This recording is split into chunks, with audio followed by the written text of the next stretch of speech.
Interesting video में आप सभी लोगों का स्वागत है। मेरा नाम है सुधीर और इस पर्टिकुलर वीडियो में हम बात करेंगे Nifty and bank Nifty option chain के बारे में। उसको समझने की कोशिश करेंगे, अंडरस्टैंड करेंगे कि कल की एक्सपायरी किस लेवल पे हो सकती है, कल क्या एक जैकपॉट एक्सपायरी होगी। इस चीज़ को हम समझने की कोशिश करेंगे। तो जल्दी से इस वीडियो को स्टार्ट करते हैं और समझेंगे यहाँ पे कि निफ्टी का ऑप्शन चेन डाटा कैसा बना हुआ है और अंडरस्टैंड करने की कोशिश करेंगे कि कल की एक्सपायरी किस लेवल पे हो सकती है, कल क्या एक जैकपॉट एक्सपायरी होगी, क्या कल मार्केट ट्रेंडिंग होगा। इस चीज़ को हम समझने की कोशिश करेंगे। बट उससे पहले बात करते हैं मार्केट एट 11 के वीडियो की। मार्केट एट 11 के वीडियो में मैंने आपको क्लियरली समझाया था कि मार्केट में कोई मूव नहीं आने वाला, ना ऊपर की साइड ना नीचे की साइड। मार्केट साइडवेज जाएगा और ये चीज़ मैंने मॉर्निंग में कैसे ही पता कर ली थी, क्योंकि अगर आपको कोई सिंपल सा ये बता दे कि आज मार्केट ट्रेंडिंग होगा या फिर आज मार्केट साइडवेज होगा, तो आपकी ट्रेडिंग बहुत ही आसान हो जाती है। आपको पता है साइडवेज मार्केट है, तो मैं अगर ऑप्शन बाइंग करता हूं तो मुझे कोई ट्रेड नहीं डालनी है। ऑप्शन सेलिंग करता हूं तो मेरा दिन है, मैं ऑप्शन सेलिंग कर सकता हूं। तो ये चीज़ मार्केट एट 11 में मैंने आपको क्लियरली समझाई थी और ये चीज़ किसकी मदद से आती है? जैकपॉट ट्रेडिंग कोर्स की वजह से।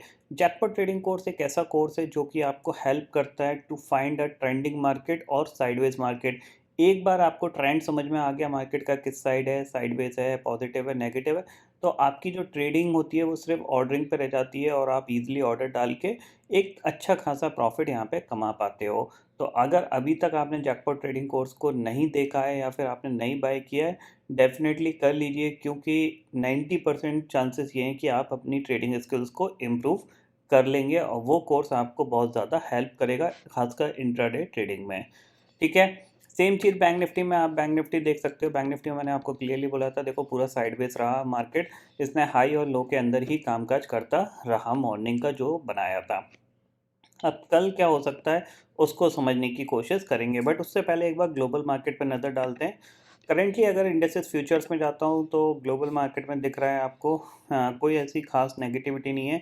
कह सकते हैं कंसोलिडेशन जो था वो कंटिन्यू है। यहाँ पे स्टिल डाउ फ्यूचर 65 पॉइंट ऊपर है, नेस्डेक फ्यूचर करीब 22 पॉइंट ऊपर कामकाज कर रहा है, 13,000 के ऊपर यहाँ पे है नेस्डेक 100। ठीक है। तो कह सकते हैं यहाँ पे कोई एक्सट्रीमली पॉजिटिविटी नहीं है, ना एक्सट्रीमली नेगेटिविटी है, बस ये कह सकते हैं ओवरऑल ट्रेंड पॉजिटिव है। तो हम पॉजिटिव साइड पे ही काम काज कर रहे हैं। एसजीएक्स निफ्टी देखें तो 17,533 पे कामकाज कर रहा है। अब कल हमारे लिए एक इम्पॉर्टेंट डे है, क्योंकि कल एक्सपायरी है और एक्सपायरी पे क्या होता है, नॉर्मली वॉलेटिलिटी बहुत ज़्यादा होती है, कभी कभार ट्रेंडिंग मार्केट भी हो जाता है। तो कल क्या ट्रेंडिंग मार्केट होगा, इसको हम समझने की कोशिश कर रहे हैं। बट सबसे पहले देखते हैं option chain data. Option chain data पे देखोगे तो 17,500 के पुट पे करीब 66 लाख का ओपन इंटरेस्ट खड़ा हुआ है, कॉल पे करीब 60 लाख का ओपन इंटरेस्ट खड़ा हुआ है। 17,600 की कॉल की बात करते हैं तो 66 लाख का ओपन इंटरेस्ट कॉल साइड पे और पुट साइड पे सिर्फ 12 लाख का ओपन इंटरेस्ट है। इसका मतलब क्या है, कोई भी बड़ी शॉर्ट कवरिंग जो होगी वो 17,600 के ऊपर ही होगी।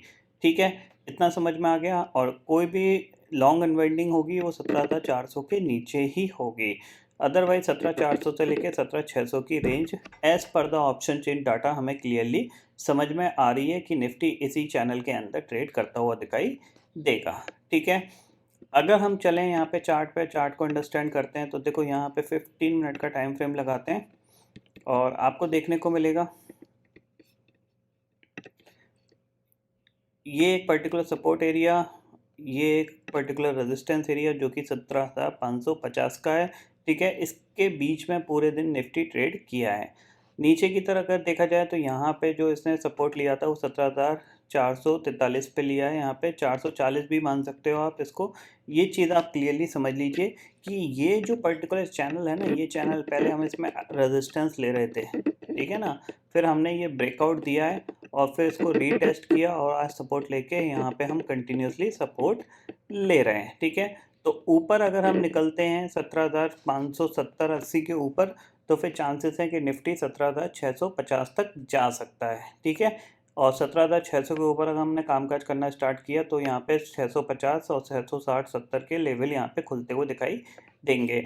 बट सबसे अच्छी चीज़ यहाँ पे क्या है कि एक चीज़ समझ लीजिए कि मार्केट हायर लेवल पे कंसोलिडेशन कर रहा है।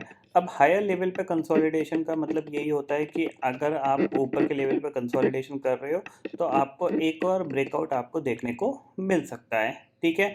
अब ये ब्रेकआउट ऊपर सस्टेन होगा नहीं होगा, ये सब कुछ डिपेंड करेगा किस पे, ग्लोबल मार्केट पे। अगर ग्लोबल मार्केट अपने कंसोलिडेशन फेज से ब्रेकआउट या ब्रेकडाउन के लेवल पे जाते हैं तो फिर आपको यहाँ पे हमारा मार्केट भी एक मूवमेंट दिखा सकता है। अदरवाइज जो एक्सपायरी है कल की, वो अराउंड एक्सपेक्ट करें तो 17,600 से लेकर 17,400 के बीच में ही होगी। इसी के बीच में थोड़ा सा वॉलेटिलिटी आपको देखने को मिल सकती है। ट्रेंडिंग एक्सपायरी होगी, ये फ़िलहाल एक्सपेक्टेशंस थोड़ी सी कम दिख रही हैं क्योंकि ये छोटी सीरीज़ थी।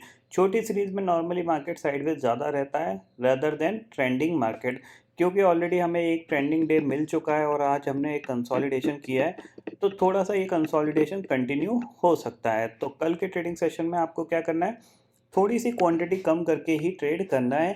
जब तक यहाँ पे कंफर्म स्ट्रॉन्ग ब्रेकआउट नहीं होता तब तक आपको थोड़ा सा यहाँ पे क्या है, अपनी क्वांटिटी को कम करके ही कामकाज करना है। ठीक है, इतना आपको समझ में आ गया होगा। अब चलते हैं बैंक निफ्टी पे, बैंक निफ्टी को देख लेते हैं। तो बैंक निफ्टी में अगर देखा जाए तो बैंक निफ्टी को देखो, अगर आप बैंक निफ्टी का टारगेट देखोगे ना तो आपको क्लियरली दिखाई देगा कि एक बहुत ही इम्पॉर्टेंट लेवल के आसपास ये ट्रेड कर रहा है। ऊपर का टारगेट आपके पास कितना है, 38,800 का। ठीक है, 38,800 निकलेगा तो जो नेक्स्ट टारगेट आपके लिए बनेगा वो बनेगा आपका 39,400, यानी 38,800 के बाद 600-700 पॉइंट तक कोई हर्डल नहीं है बैंक निफ्टी के लिए। ये चीज़ आप क्लियरली समझ लीजिए। और एक बार अगर ये 39,500 के ऊपर टिका तो फिर आपको थोड़ी सी बड़ी कैंडल भी बनती हुई दिखाई दे सकती है, क्या, क्योंकि फिर जो मूवमेंट होगा वो आपका होगा 40,000 के लिए, और फिर हो सकता है फिर लाइफ टाइम हाई के लिए भी यहाँ पे मूवमेंट हो सकता है। बट फिलहाल ये दूरी है, ऐसा नहीं है पास है, क्योंकि अगर हम यहाँ से भी देखें तो 38,000 से 42,000 4,000 पॉइंट का मूवमेंट है, जो कि बैंक निफ्टी में इन द फ्यूचर आ सकता है। ऐसा नहीं है नहीं आ सकता, डेफिनेटली आ सकता है। और मार्केट जिस लेवल तरीके से ऊपर के लेवल पे सस्टेन कर रहे हैं ना, ये इंडिकेशन दे रहा है कि थोड़े से अगर ग्लोबल मार्केट और यहाँ से 4-5% पॉजिटिव होते हैं तो डेफिनेटली यहाँ पे एक अच्छी खासी रैली 1000 से 1500 पॉइंट की बन सकती है। ठीक है, तो आपके लिए कल के लिए अगर देखा जाए तो किस टारगेट के लिए फोकस करना है, तो जाहिर सी बात है अगर आप इसके ऊपर निकलते हो 38,400 के ऊपर निकलते हो तो 38,500 आपका पहला टारगेट होगा। और 38,500 के ऊपर निकले तो फिर नेक्स्ट टारगेट आपके पास है सीधा सीधा 38,750 तक का। ठीक है ना, तो यहाँ पे आपको यही वेट करना है कि 38,500 के ऊपर अगर ये हायर हाई हायर लो का फॉर्मेशन बनाता है, यानी हायर हाई हायर लो का फॉर्मेशन बनाता है, तो फिर आपको एक ट्रेंडिंग मार्केट देखने को मिल सकता है। अदरवाइज़ ये थोड़ा सा कंसोलिडेशन करेगा और आपको अराउंड इसी चैनल के अंदर कहीं एक्सपायरी होती हुई दिखाई दे सकती है, जो कि है आपका 38,000 से लेके 38,400 का। ठीक है, इस चैनल के अंदर ही आपको यहाँ पे एक्सपायरी होती हुई दिखाई दे सकती है। ये चीज़ आपको ध्यान में रखना है। और आज के ट्रेडिंग सेशन में अगर देखा जाए तो इसने 38,160 के नीचे नहीं गया है, क्योंकि इसने कंटिन्यूसली 38,250 के आसपास ही सपोर्ट लिया है। तो 250 के नीचे जाएगा तो नेक्स्ट टारगेट आपके पास 38,160 है, उसके नीचे जाएगा तो नेक्स्ट टारगेट फिर 38,050 है। ये चीज़ आप क्लियरली समझ लीजिए। तो कल कुछ इस तरीके का चार्ट बन सकता है, हो सकता है सुबह ये नीचे आए और फिर इस तरीके से ऊपर यहाँ पे चला जाए। तो कहीं ना कहीं ये जो चैनल है इसके चैनल के अंदर ही ये ट्रेड करता हुआ दिखाई दे सकता है बैंक निफ्टी। ये चीज़ आपको क्लियरली ध्यान में रखना है। ठीक है, तो निफ्टी समझा दिया, बैंक निफ्टी समझा दिया। अब ग्लोबल मार्केट को देख लेते हैं। फ्यूचर्स हमने देख लिए, बट चार्ट को देखते हैं, चार्ट पे कैसा यहाँ पे सिचुएशन बनी हुई है। तो देखो डाउ फ्यूचर्स, अब आप देखो यहाँ पे एक बहुत बड़ा ब्रेकआउट आएगा इसमें, ये चीज़ समझ लीजिए, क्योंकि कंसोलिडेशन आप देख रहे हो, मोमेंट हुआ उसके बाद ये कंसोलिडेशन है। कितने दिन का कंसोलिडेशन चल गया है, ऑलमोस्ट 1 2 3 4 5 6 7 8 9 और आज 10 ट्रेडिंग सेशन, यानी आज का दिन मिला के 10 ट्रेडिंग सेशन हो जाएंगे अगर इसमें कोई भी ब्रेकआउट या ब्रेकडाउन नहीं आता है। तो अगर यहाँ से ब्रेकआउट बना तो फिर ये अराउंड आपका 34,000 तक जा सकता है डाउ फ्यूचर, मतलब डाउ जोन्स 34,000 तक जा सकता है। तो ये ब्रेकआउट कब आएगा, जाहिर सी बात है यूएस इन्फ्लेशन डाटा आने वाला है, तो वो डाटा जैसे ही आ जाएगा, मोस्ट प्रॉब्ली 1-2 दिन के अंदर आने वाला है, उसके बाद आपको एक नया मार्केट मोमेंट दिखा सकता है आइदर अपसाइड और डाउन साइड। मैं ये नहीं बोल रहा कि ऊपर ही जाएगा, डाउन साइड भी जा सकता है। अगर ये मान लो जैसा कि एक्सपेक्टेशंस है यूएस इन्फ्लेशन डाटा 9.1 से नीचे आएगा और मान लो वो 9.5 आ गया तो उस केस में क्या होगा, ठीक है ना। मतलब मार्केट ये एक्सपेक्ट कर रहा है कि जो इन्फ्लेशन है उसका टॉप बनता हुआ दिखाई दे रहा है। अगर वो नीचे आता है तो जाहिर सी बात है मार्केट रैली करने की कोशिश करेगा।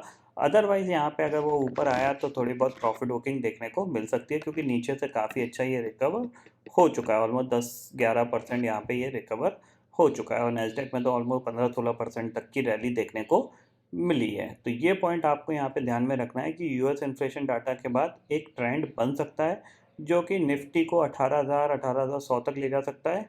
अगर ऊपर की साइड ब्रेकआउट आया और अगर नीचे की साइड ब्रेकडाउन आया तो जाहिर सी बात है 17,000 और 16,800 के टारगेट आपको देखने को मिल सकते हैं। तो ये पॉइंट आपको यहाँ पे ध्यान में रखना है, ठीक है।